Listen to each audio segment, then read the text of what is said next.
Gracias, hermano. Que el Señor los bendiga, hermano.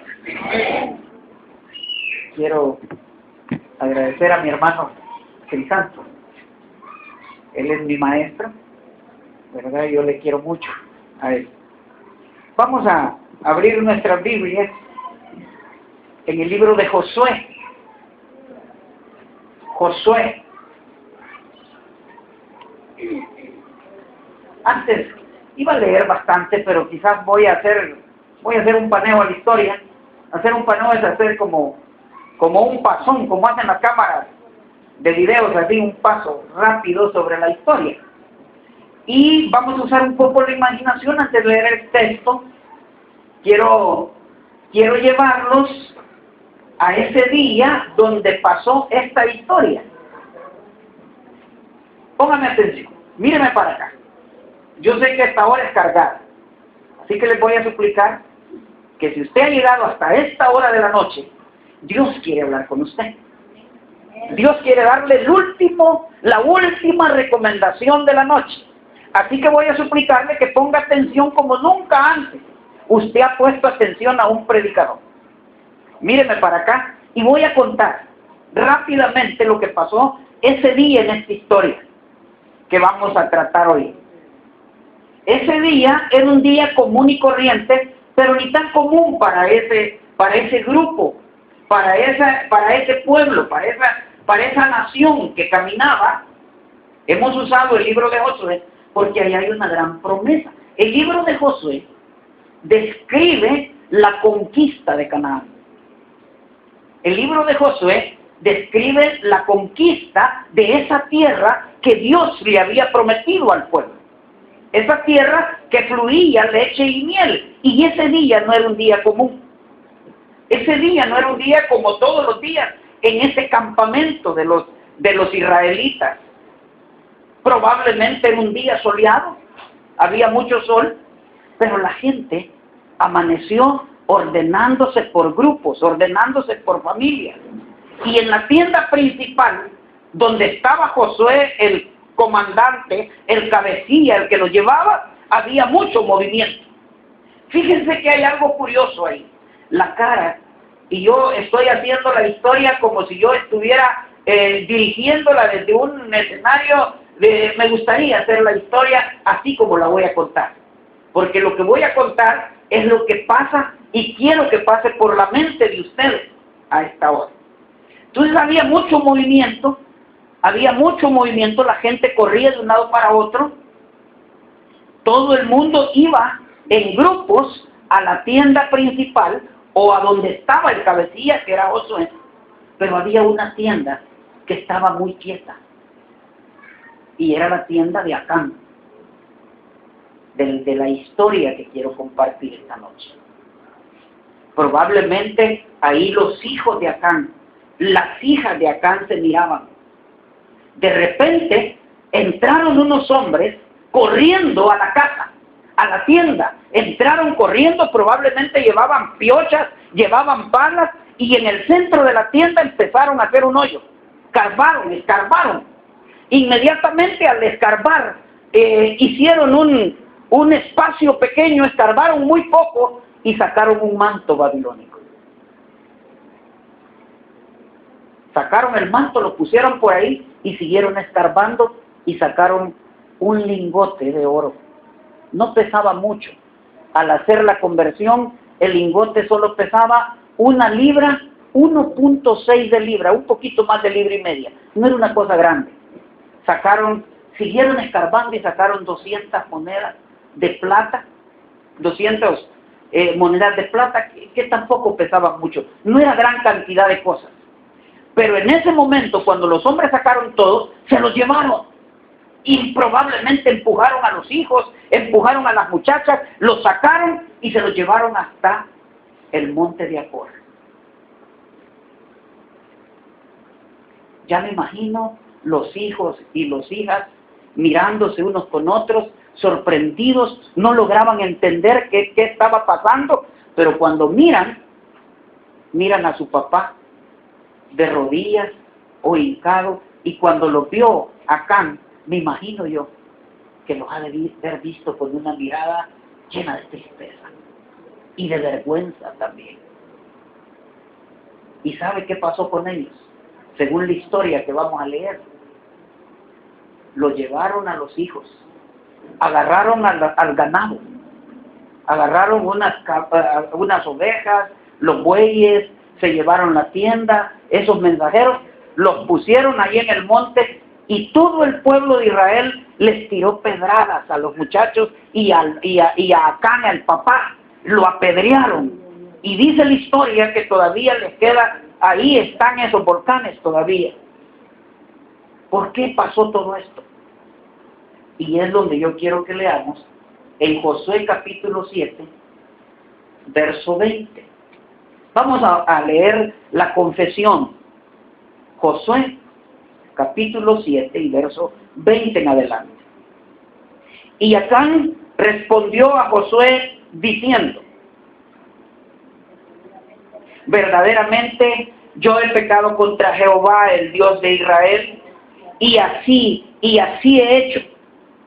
Pues vi entre los despojos un manto babilónico muy bueno, y 200 siclos de plata, y un lingote de oro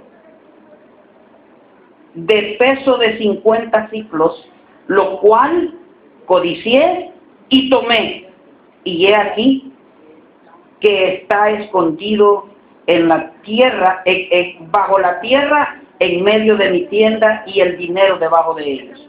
Josué entonces envió mensajeros, los cuales fueron corriendo a la tienda, y he aquí estaba escondido en su tienda el dinero debajo de ellos. Y tomándolo de en medio de la tienda, lo trajeron a Josué y a todos los hijos de Israel, y lo pusieron delante de Jehová. El lingote de oro, sus hijos, sus hijas, sus bueyes, sus asnos, sus ovejas, su tienda, y todo cuanto tenían. Y lo llevaron todo al valle de Acor. Y allí le dijo Josué: ¿por qué nos has turbado? Túrbete Jehová en este día. Y todos los israelitas los apedrearon y los quemaron después de apedrearlos. Y levantaron sobre él un gran montón de piedra que permanece hasta hoy. Y Jehová se volvió del ardor de su ira, y por esto aquel lugar se llama el Valle de Acor hasta hoy. Padre, bendice tu palabra, Señor. Háblanos esta noche. Todos los que nos hemos quedado hasta esta hora, queremos oír de ti, queremos recibir la última lección de la noche. Gracias, Señor, por haber llegado hasta esta hora. Sé que es una hora difícil para poder mantenernos atentos a tu palabra, pero vamos a hacer un esfuerzo, Señor, porque queremos que nos hables. Gracias te damos en el nombre de Jesús. Amén. Muchas veces el mal de unos afecta a todos. Hay veces que nosotros nos enfermamos, nuestro cuerpo, una parte del cuerpo se enferma y todo el cuerpo está enfermo. Lo que ha sucedido y lo que estábamos viendo es que el pueblo, este pueblo de Israel había visto en esa conquista de Canaán, en todo el paso que tiene el libro de Josué. El libro de Josué tiene como 3 historias que impactan. Una, que la vamos a ver un poquito rápido, que es cuando Dios les abre el río Jordán para que pasen. La otra es la conquista milagrosa que Dios hace en Jericó. Y más adelante hay una batalla donde Dios alarga las horas del día para darle un poco de tiempo. Entonces, pero lo interesante en la historia que estamos leyendo ahora es que el mal de uno afectó a todo el campamento. Miren, el pueblo no pasaba por casualidad por ahí. Nada en la vida de los hijos de Dios pasa por casualidad. No pasa por casualidad. El pueblo caminaba ahí bajo un proyecto de Dios. Ese pueblo estaba reunido y iba caminando porque Dios tenía planes para cambiar sus vidas. había una promesa, una tierra que fluía leche y miel. Una tierra que no era necesario andarle tirando abono como hacemos ahora nosotros para sacar una milpa. Yo una vez mi papá me decía, fíjate yo, que cuando yo era joven no había necesidad de tirar tanto fertilizante para tener una milpa y que diera bien. No echábamos. Y ahora, claro, entonces esa tierra era una tierra próspera, porque Dios siempre quiere bendecir y prosperar a sus hijos.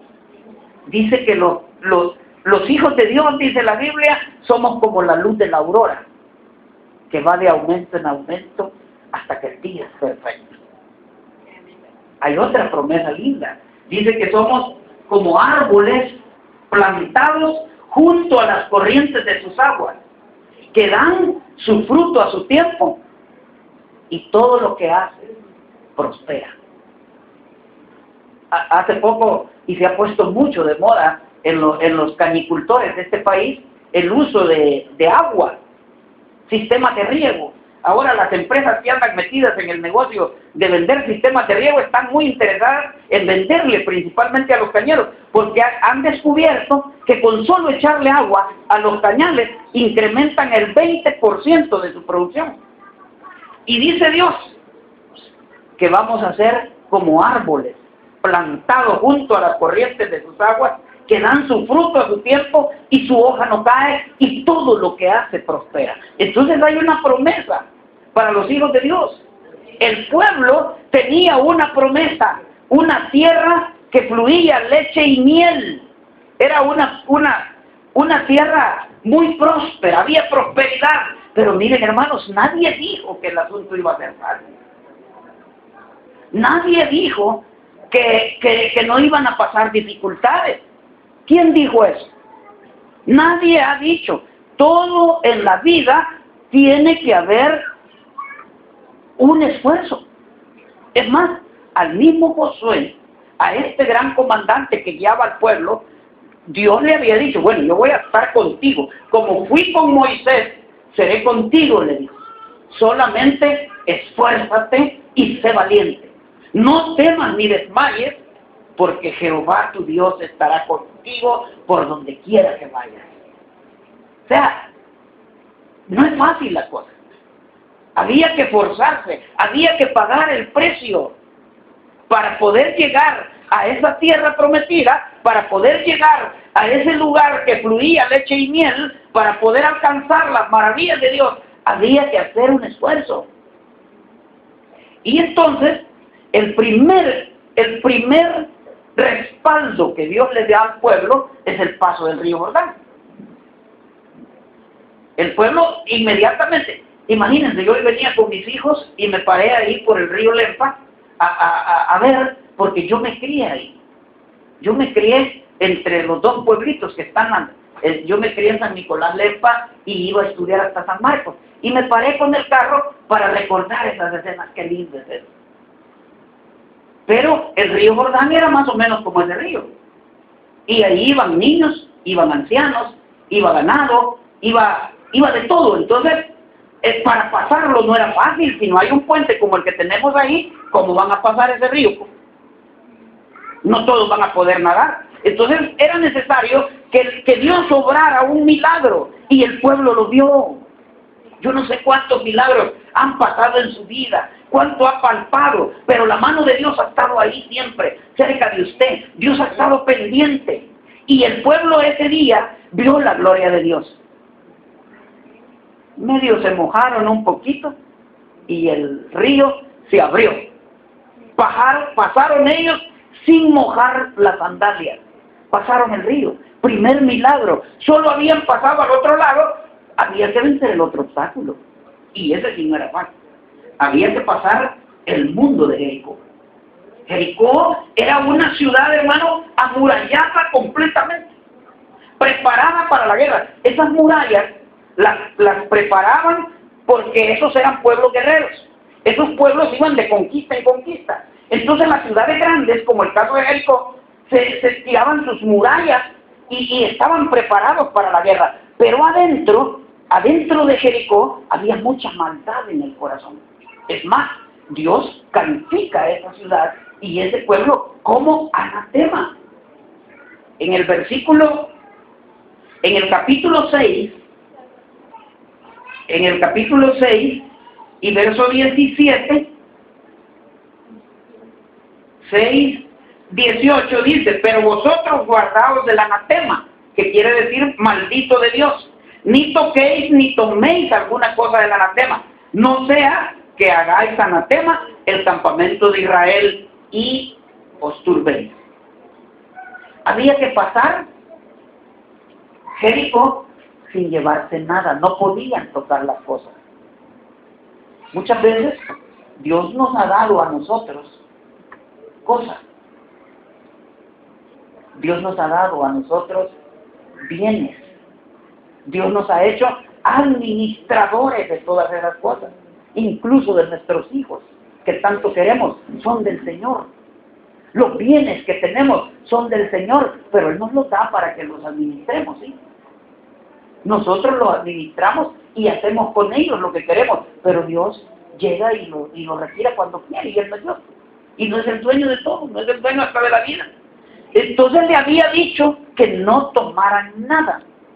Esa era una de las condiciones, porque ese pueblo era una poderosa ciudad, era una ciudad amurallada, era una ciudad preparada para la guerra, pero era anatema, era una ciudad que tenía mucha contaminación, había mucha maldad.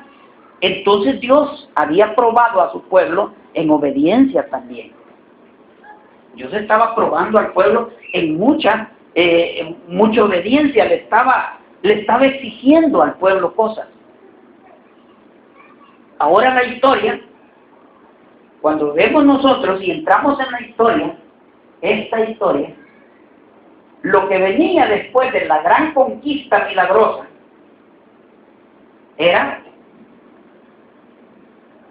al nomás pasar, tenía que conquistarse la siguiente ciudad en línea, que se llamaba Ai.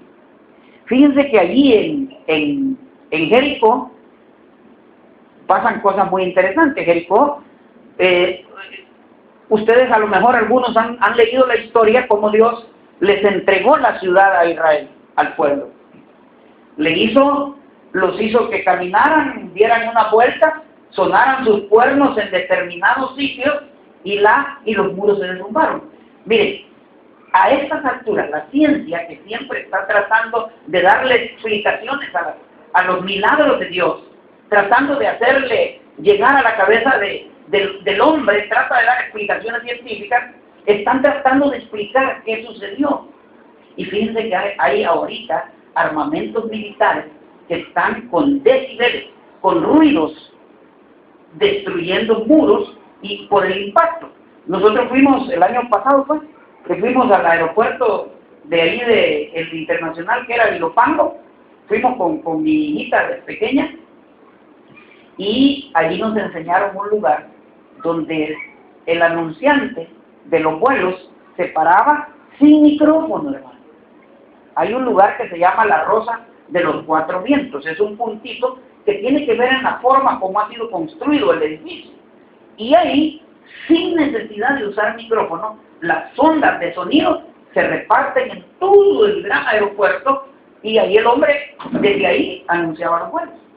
Entonces, ¿por qué?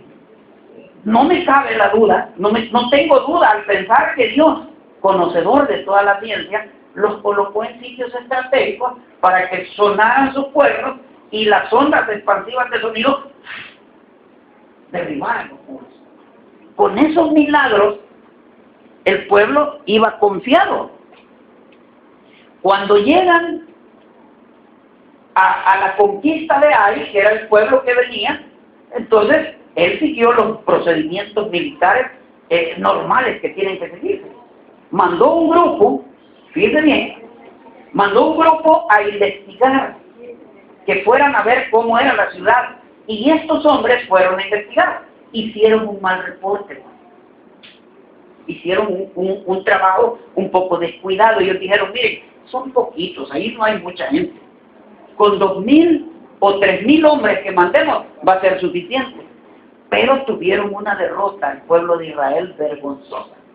Salieron corriendo del pueblo, lo siguieron hasta la salida del pueblo, hasta una bajadita que tenía el pueblo de Jai, pero en esa carrera les mataron a 36.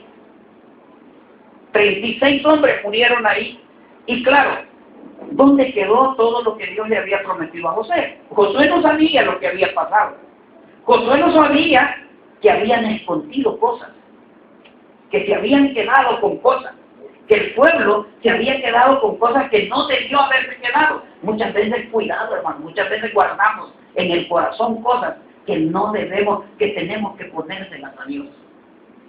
Hay cosas que estamos guardando que solo nos van a ocasionar problemas a nosotros. Y no solo a nosotros, muchas veces se van a llevar a una familia. Muchas veces a eso se debe que mi familia esté comiendo Santiago. Muchas veces a eso se debe que yo no esté logrando las bendiciones que tengo que tener porque tengo cosas que no he confesado a Dios. Entonces llegaron ahí y salieron huyendo, corriendo. Eso era vergonzoso porque la comarca, la gente ya sabía que ellos eran hermanos, ya sabía que Dios estaba con ellos. La gente ya se había percatado que Dios los acompañaba y los respaldaba. Pero esta situación los había llenado de vergüenza. Les mató la cinta, como decimos. El pueblo salió avergonzado. Y yo ya me voy a caer. El pueblo salió avergonzado, humillado, corriendo. De ahí fue una derrota humillante, de verdad humillante. Siguieron buenos procesos militares, pero ¿saben qué pasó? Tuvieron en poco a los enemigos. Vieron de menos a la gente. Creyeron que no se preocuparon, pues hermanos. Mire, muchas veces nosotros descuidamos aspectos importantes. Yo le decía a mi hijo, algunas veces uno va a un examen. Yo estoy estudiando con el hermano y llevo materias importantes como las doctrinas, por ejemplo, que eso es el pilar. El hermano ha sido pastor de 5 generaciones de pastores del tabernáculo bíblico bautista. Entonces, imagínense qué ministerio más fuerte el que está haciendo el hermano, fundamentando los pastores a través de sus enseñanzas. Nosotros le tenemos un gran cariño porque estamos siendo solidificados, fundamentados a través del pastor de ustedes. Es un privilegio que tiene la iglesia, tenerlo a él guiando a este pueblo. Entonces, ellos tuvieron en poco y lo que sufrieron fue una humillante derrota. Hermanos, no hay bendición cuando nosotros andamos escondiendo cosas. Y muchas veces por andar escondiendo las cosas, hacemos daño a gente que a lo mejor no, ¿verdad? No tenía por qué sufrir. Fíjense que yo tuve una novia allá por Aguachapán, donde era un muchacho cuando yo estudiaba, todavía no había retirado la oferta del mercado. Y tenía esa novia allá en Aguachapán. Solo fui novio de ella un mes. Y las últimas cartas que me las mandó perfumadas, pero ya no las abrí. Y lo que me gustaba, las guardaba siempre. Las guardé y hoy ya no las tengo. Pero las guardé porque ella las había perfumado. Y me gustaba el perfume, pero nunca las abría por orgullo, por lo que fuera. Cuando me casé, esas cartas le hicieron daño a la gente que estaba conmigo. Porque veían que yo en mi corazón tenía cosas que no debía estar guardando. Bote eso, hermano. Bote, hermanita. Ya eso ya no le sirve. Solo sirve para hacerle daño a otras personas que lo quieren bien. Entonces, el pueblo se guardó con cosas que no debía guardarse y que solo rompen las bendiciones, hermano. Hay bendiciones que no llegan. Y hay otra cosa en la historia que se ve un poco rara. Miren, Josué, como él no sabía lo que había sucedido, él no sabía que habían pícaros, ¿verdad? Él no sabía que Acán se había quedado con cosas. Y entonces cuando él se puso a orar, cuando llegó el pueblo corriendo, todos los 2000 hombres llegaron cansados. Entonces vino Josué y le dijeron, mire, se murieron 36, nos han sacado como que éramos chuchos, corriendo, ¿verdad? Y cuando él le di cuenta en eso, él se rompe las vestiduras, dice la Biblia. Romper las vestiduras era como cuando le decían, se murió fulano, y uno, el señal del luto, se rompía el vestido. Entonces eso hizo él, pero no solo eso, se postró hasta la tarde. Estuvo de rodillas orando y clamando, y la oración de él prácticamente le estaba pasando la culpa a Dios, hombre. Él le dijo, en la última parte de su oración le dice, ¿y qué harás tú? Le dijo, con tu gran nombre. Después de todo esto que nos han humillado, que han hecho con nosotros lo que queremos, todos los enemigos nos han pasado encima, ¿qué harás tú con tu gran nombre? Era un reclamo a Dios. Mire, Dios le habló directo y le dijo, vaya, levántate, como quien dice, deja de estar de payaso, hablándome así, levántate, por favor. Israel ha pecado. Qué feo es cuando uno llega a la escuela. A mí ya me ha pasado, papá. Llego a la escuela reclamando porque me han dicho que mi hijo o mis hijos han andado mal, y yo llego bien fuerte. Y me dicen, no, es que vi que el muchacho ha hecho esto. Como que no es el mío, siento yo. Y se me cae la cara de vergüenza. Entonces, de igual manera, le debe haber pasado a Josué cuando él creía que su gente estaba haciendo las cosas bien y había pecado. Pero miren, Dios fue tan específico que le dijo hasta cómo llevar adelante la investigación. Dios no falló, Dios le dio los detalles específicos. Y yo quisiera detenerme rápidamente a ver las causas del fracaso. Miren, hermanos, hay 3 aspectos en esto que se le olvidaron, que se les olvidaron a ellos. Primero, el primer aspecto, ver de menos a la gente. No se puede ver de menos a los demás, hermanos. Le puede ir mal por eso. Fíjense que cuando yo estaba estudiando agronomía, allí en ese periodo estábamos estudiando, pero cuando uno se reporta, cuando uno llega al primer año a estudiar ahí, está interno, todo el mundo, los demás estudiantes, los de segundo y tercer año, se hacen llamar ellos se autodenominan ingenieros. Y uno que llega de primer año es el recluta. Entonces, lo recluta y lo agarran a uno a fregarlo durante 2 semanas, pero lo molestan, no tiene idea cuánto. Mire, lo primero que hacen es hacer cartas de amor. Entonces uno tiene que ir a escribir, y al final de la carta, y ya le explican a uno y le dicen, mire, recluta, yo estoy peleado con mi novia, le dice el otro, ¿verdad? Y usted tiene que hacer una carta para reconciliarme. A mí me había agarrado de encargo uno más chiquito que yo,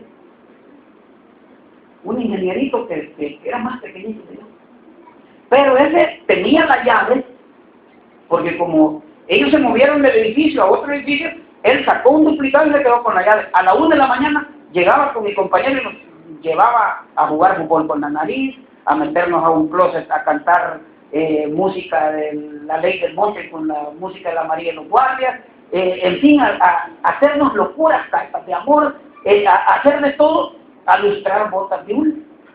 Ya se pueden imaginar, a ponerme a nadar en lo seco. ¿Usted sabe nadar, recluta? Sí. Iba a nadar. Y ahí en lo seco tirando. Cuando me agarraba, y lo último que me hizo, es ingrato, enano, fue, fíjese, pastor, que me puso de guardaespaldas. Él me decía, a las 7 de la mañana voy a desayunar. Lo quiero aquí 5 minutos antes en mi cuarto. Y me había dado un gran garrote que decía que era fusil. Y me ponía. Alguna vez me estuvo hasta como a las 11 de la noche parado con el gran fusil aquí, en el cuarto, cuidándolo porque decía que unos enemigos iban a llegar, y puro cuento. Y en la mañana había que llevarlo al comedor en el lomo.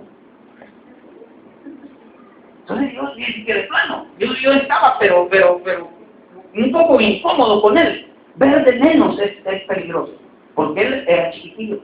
Y yo en ese tiempo, bien ponchadito, no así como ahora, hacía mis pesas, ejercicio, jugaba fútbol, en fin, andaba en algo. Pero, ¿cuándo termina de estar fregando ahí todo y el molestar a los reclutas, hacen un ring y ponen unos guantes. Y eso es para que el resentimiento que ha habido entre los estudiantes se quite, ¿verdad? Y el recluta que tiene cólera con uno de ellos lo pide. ¡Ja! Y dije, este hermano ahora sí va a conocer. Hoy este hermano va a conocer el terror del vikingo. Y fui a pedir los guantes. Yo lo primero, cuando vi el molote, muchachos, lo vi a él. Allá está, dije. Y lo vi. Era tanta mi engreimiento, y como me puse una camisita de la que me dejaba ver los músculos, ¿verdad? Para saltequearlo. Y entonces, y lo identifiqué, estaba parado por allá, y lo vi que la mirada de él, yo lo veía hasta con miedo, decía yo, me tiene miedo, y ya no sale de aquí. Miren, hermanos, los guantes pesaban como 5 libras. Yo nunca me había puesto unos guantes. Mejor hubiera hecho las de David, cuando el rey le puso su coraza y le dijo, yo no me pongo esto. Mejor me hubiera ido a capela que me hubiera ido mejor. Porque cuando me puse los guantes, y solo los guantes, me bajaron los puños. Y hasta el enano, que si el enano saltaba. Entonces yo cuando lo vi saltando y con una habilidad así para manejar los guantes, pensé en las instrucciones que me había dado mi papá. Con mi papá, nosotros íbamos a ver a Cassius Clay, Mohamed Ali, se cambió el nombre porque él se hizo de la religión musulmana, un campeón de pesos pesados, pesaba 220 libras, Mohamed Ali.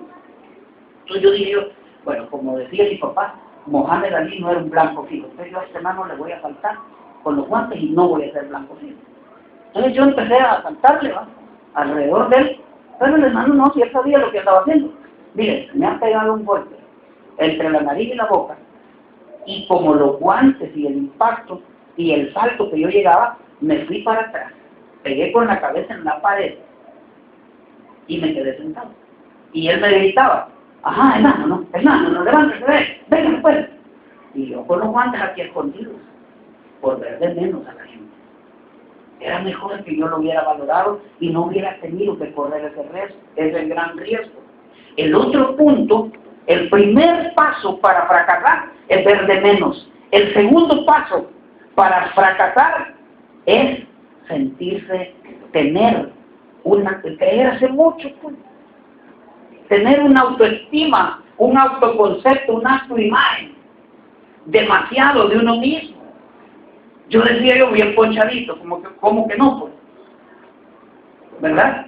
Pero el autoconcepto, los psicólogos, es cuánto me creo yo. Autoimagen es cómo me miro yo, y la autoestima, cuánto me quiero. Esas cosas tienen que tener el tamaño correcto. Hermano, usted tiene que estar claro que no es más, pero tampoco es menos que nadie. Busque su punto correcto. Y el tercer paso para fracasar, ¿sabe cuál es? Y aquí en toda la historia no lo encontramos. Dejar de buscar el rostro de Dios. ¿Cuánto ha ayunado? ¿Cuánto ha orado? ¿Cuánto estamos leyendo nuestra Biblia? ¿Cómo va el programa de lectura bíblica para permitir que Dios nos hable? ¿Cuánto estamos haciendo? 3 pasos para que nosotros podamos fracasar. Y luego, si revisamos un poquito la naturaleza, el pecado de Acán prácticamente fue, él vio, codició y accionó y tomó. Esa fue la naturaleza. Y luego vemos también la trascendencia, afectó a todos. Muchas veces el error de uno afecta a toda la congregación. Ojo con eso, hermanos. Ojo con eso, son pequeños detalles. Y ya para ir concluyendo, afortunadamente, en estos tiempos de gracia, en estos tiempos, hasta la historia tan trágica que leímos parece fuera de tono, ¿verdad? Porque nosotros, abogados, tenemos para con el Padre. En nuestra generación, nosotros la estamos viendo fácil. Nosotros solo tenemos que confesar nuestros pecados y Él es fiel y justo para perdonarnos y librarnos de toda maldad. Nosotros tenemos que poner nuestras situaciones en las manos de Dios. Usted tiene que confesar, usted tiene que ponerse a cuenta con Dios, Usted tiene, y Él es fiel y justo para perdonarnos. ¿Cuánta gente no vemos en la Biblia, hermanos, que ha tenido que pasar grandes aprietos? Gente que le falló al Señor. Un caso, y a mí me impacta mucho, es uno de los ejemplos más vivos que yo tengo, es el ejemplo de Pedro, el apóstol. Miren, Pedro era un hombre que su cerebro le funcionaba más lento que su lengua. Un día lo reúne el Señor y les dice, miren, lo reúne en la cena y les cuenta, ¿verdad? Y les dice, miren, yo voy a ir a la cruz y el corazón de muchos de ustedes probablemente se frustren ustedes. Algunos me van a negar. Y Pedro sale salido y le dice, aunque todos estos se nieguen, yo. ¿Y qué le dijo el Señor?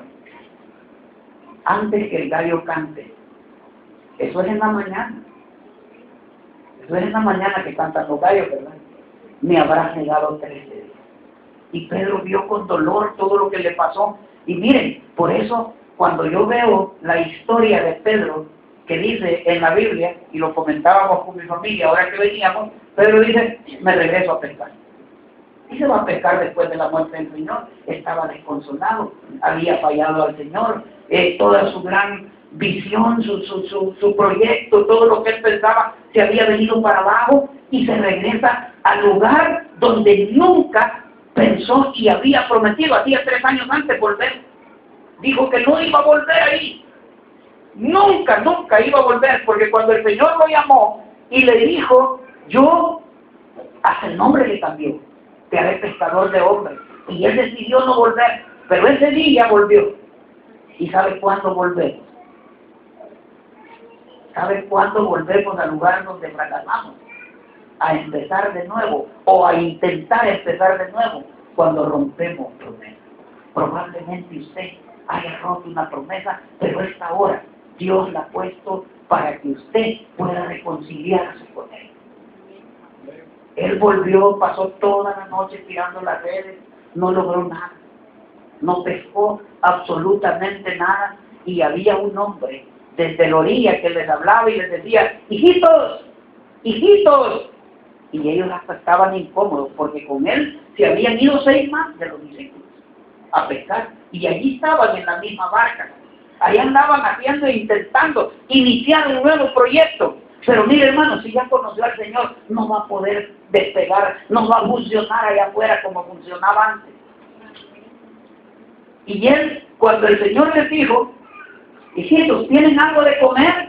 Hasta cólera les ha de verdad, porque andaban desvelados, no habían agarrado nada, y de paso él incluso les estaba pidiendo hasta comida. Y les hablaba, y les movía la mano desde afuera. Lo que pasa es que desde donde estaban no podían ver los agujeros que tenía él en la mano. Miren, hermanos, cuando Jesús lo identifican, ¿por qué lo identifica Pedro? ¿Por qué lo identificó? Porque el modus operandi de Jesús no cambia. Él les dijo, tiren la red a la derecha, o al lado que les dijo. Y cuando la tiraron, se llenó la red. Y Pedro estaba agachado y dijo, no es posible. Es el Señor. Conozco su modus operandi. Me está hablando. Está de nuevo ahí a pesar de todo lo que le he fallado, a pesar de lo que él me dijo, y yo le fallé y me está llamando. Miren, dice que se volvió a poner su ropa. O sea que andaba peludo Pedro. Mire qué sinvergüenza. Ya cuando uno se va directo al mundo, ya no pierde hasta la vergüenza. Porque se puso la ropa. Nunca he visto a alguien que se ponga la ropa para nadar, si todo el mundo se la quita cuando va a nadar, ¿vale? Y él se la puso para nadar, y se fue nadando, y llegó a los, mire qué lindo, mire esta escena. Cuando él llega a los pies de Jesús de nuevo, no tiene ni valor de verlo. Y la respuesta y la pregunta del Señor es, Pedro.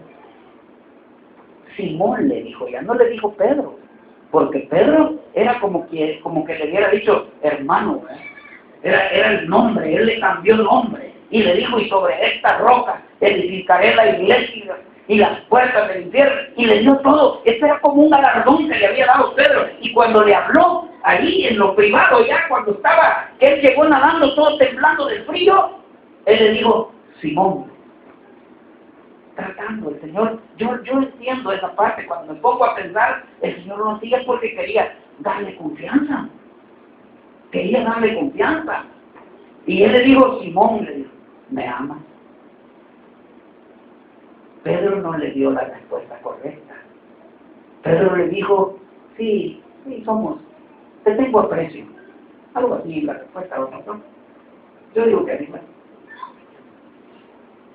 En la siguiente vez el Señor vuelve y le pregunta, Pedro, Simón le dijo, ¿me amas? Y él le dice, sí, somos amigos. Te tengo aprecio. Pero el Señor insiste y le pregunta, ¿y sabes por qué Pedro no le daba la respuesta y le decía la verdad? Porque tenía miedo que cuando le dijera, sí, Señor, yo te amo. Y entonces, ¿para qué me mentiste? ¿Para qué me negaste? Esa era la respuesta lógica, lo que Pedro esperaba que le dijeran. Pero esa respuesta que el Señor, cuando Pedro se quebranta la tercera vez y le dice, sí, Señor, tú bien sabes que te amo. Tú bien sabes que daría cualquier cosa porque tú me perdones por estar contigo. No hay necesidad, no había necesidad. Y le vuelve a dar la misma tarea. Apacienta mis ovejas. Y esa misma tarea es con la que usted llegó a los pies de Jesús. El modo de Jesús, el modus operandi no ha cambiado. Si hay cosas que tenemos escondidas, esta es la hora que Dios ha hecho para que nos pongamos a cuentas con Él. Este es el momento que Dios ha preparado para que usted ponga su corazón en manos de Dios y le cuente esas cosas que han estado escondidas. Para que Dios limpie el campamento. Para que la mano de Dios empiece a verse obrando en su vida. Para que la bendición y el respaldo de Dios aparezca en su vida. Póngase a cuenta, dígale esta noche. Dígale a Él todo lo que tenemos que confesar en esta noche. Y que voy a pedirles que ahí donde están, inclinemos el rostro y vamos a venir en palabras de oración. Padre, te damos gracias, Señor. Bendito sea por tu misericordia, por tu amor. Padre, porque sé que tú no has cambiado, Señor. Sigue siendo el mismo de ayer, de hoy y de siempre. Sabemos que tú eres nuestro abogado, sabemos que tú eres el que nos respalda, el que nos ampara, Señor, el que nos da la fortaleza para seguir. Al igual, la recomendación que le hicieron a Josué, solamente esfuérzate y sé valiente. Pero queremos venir en esta hora y ponernos a cuentas contigo, Señor. Esas cosas que nadie conoce de mí, esas cosas, Señor, que he guardado en lo más profundo de mi corazón, a esta hora quiero ponerlas en tus manos. Padre, gracias te damos. Quedamos orando, Padre, gracias por lo bueno que has sido. Ahora queremos